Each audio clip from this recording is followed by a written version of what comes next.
Geeks and Gamers, Matt Lemke here with Through Gamer Goggles. We're at Gen Con with Brian Engard in the Steve Jackson booth. You really can't tell from in here unless you can read backwards. Yeah, that is backwards. And we're going to talk about stuff. And also things. Two cool things are here. Oh yeah. Car Wars. Well, a bunch of cool things are here. Well, but Car Wars the card game. Car Wars the card game is here. And it's got a t-shirt. Munchkin Steampunk. Munchkin Steampunk Deluxe. We also have Munchkin Oz here, which is also very cool. Well, that's right. Yeah. There was just a little blurb about that. That's right. That was a Target exclusive. Yes. So we're only demoing it here. You can't buy it here, but you can go to Target now and buy it. So it's on shelves. That's good. Steampunk you can buy here. So let's start with Car Wars the card game. Car Wars the card game is basically like a 30-minute Car Wars experience. It's very simple. You're playing cards that represent weapons that you're using to shoot at other cars, and maneuvers that you can use to avoid damage, and things like smoke screens and armor and all that kind of stuff. And you're trying to destroy the other cars and create breaches so that you can attack the driver. And when you eliminate the driver, that person's out of the game. You can do it as sort of a one-shot where it's last man standing, or you can do sort of a series of games. There's a scoring method in the game where you earn points for every driver you eliminate, and you earn points for surviving to the end of the round. And then here comes Alex. We are in the place where they keep things, so yeah. So points. Edits. So you earn points for eliminating other drivers, and you earn points for surviving until the end of the match. And you can actually, there's a sneaky thing that you can do where, like, if you've eliminated a few drivers and you're afraid that you're going to get eliminated, you can just escape and bank points. So like other drivers can try and stop you from escaping, but you can hightail it out of there. Set up for league play. Right, and survive to the next round. Yeah, so it's set up for like league play. It could be, yeah. Or however they want to do it in store. So that's Car Wars the card game. How long does it take to play? About a half an hour. Good pace. Yeah, 20 minutes to a half an hour. And the rule book's not 60 pages? No, it's a very simple game. You are literally just sort of like, when you use your machine guns, you're playing the machine gun card from your hand. It tells you what side of the card you're attacking, and then the other person lays that card down next to their card to indicate the damage that's been done. Oh wow! Cancels it with another card or something like that. Very cool. Well, we're gonna get that on tape here soon. Yeah, so. It's very simple. We've also got here at the show Munchkin Steampunk Deluxe, which is our big Munchkin release of the year. It is illustrated by Phil Folio. It is the first Munchkin game to go directly to Deluxe and to bypass the regular core set model. So it comes with the board and standees and everything you need to track the model and stuff like that.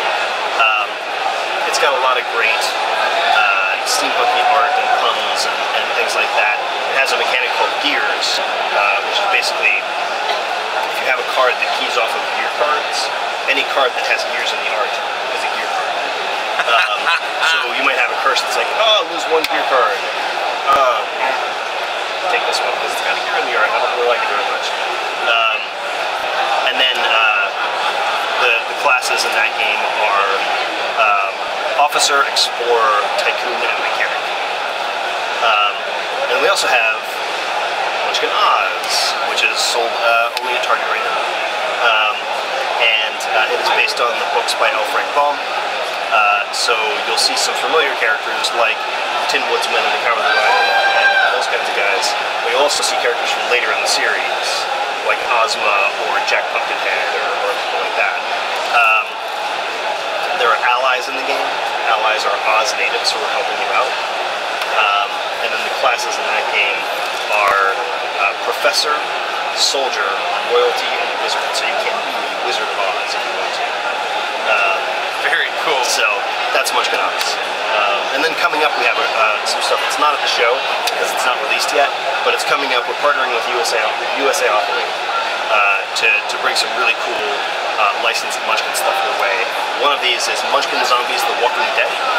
Oh my gosh! Which is a Munchkin Zombies expansion based on the Walking Dead comics that allows you to play the survivors from the Walking Dead comics.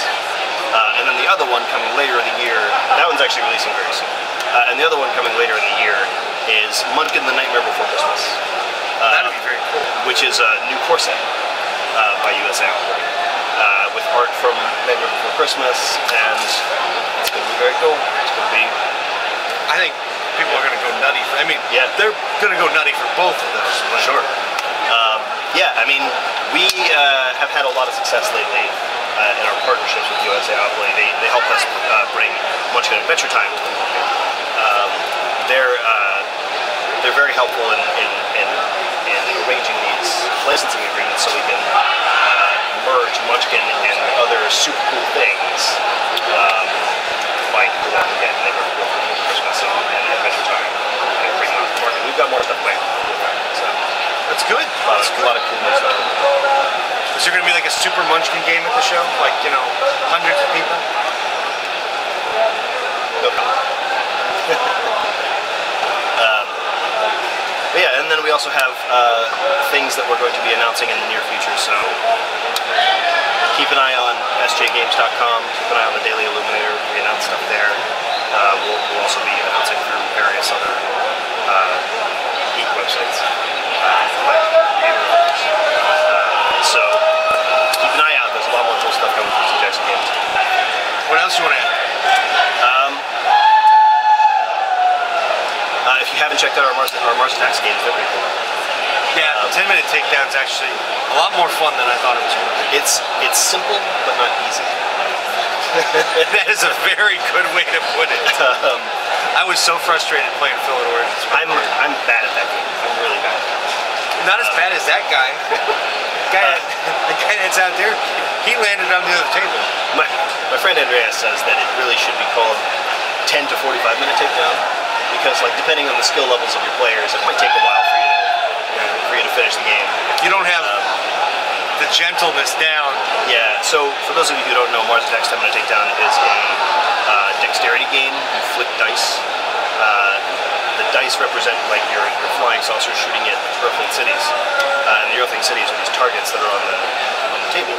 And when you land your die on an Earthling city, you take the outermost ring and score points for it.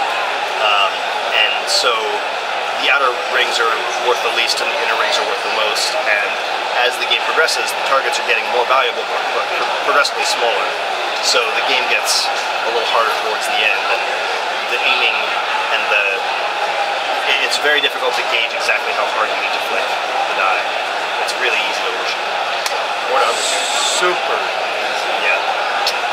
But it's a great game. I love it. It's only it is fun. So I was frustrated, but I had a blast. Yeah. I defy someone to not smile at that game. I can't not smile. I can't imagine not smiling because there's always something to laugh at, whether it's your mistake or your opponent's mistake. Like the game lends itself really well to trash talk too. Yeah, it does. Like it's really like I was playing with my girlfriend the other day and we were smack talking. It was a lot of fun. It's good. It's good. And of course, the dice game is really good. Yeah. Mars Attacks the dice game. It's been out for a little while, but it's still going strong and it's still really good. It's if you're familiar with zombie dice, it has similar mechanics to zombie dice in terms of the straight up dice rolling, but there's an additional layer of strategy with city cards that are arrayed around the table that are the cities that you're attacking, and you're trying to attack these cities and claim them for yourself for the victory points for them, or also to get your pictures taken in front of famous monuments. Famous monuments, yes. So what else? Anything else? Not right now. But we have more stuff to do. More stuff. Yeah, you guys are pretty good. Keep an ear out. Yeah, keep it on a release schedule. Pretty good. Well, thanks, Brian. Thank you. It's always a pleasure. Yeah. And thank you guys for watching. Thanks for buying our games. And if I didn't say it, we're at Gen Con. Yeah. But I think I said it. Later. Gen Con, it's really cool.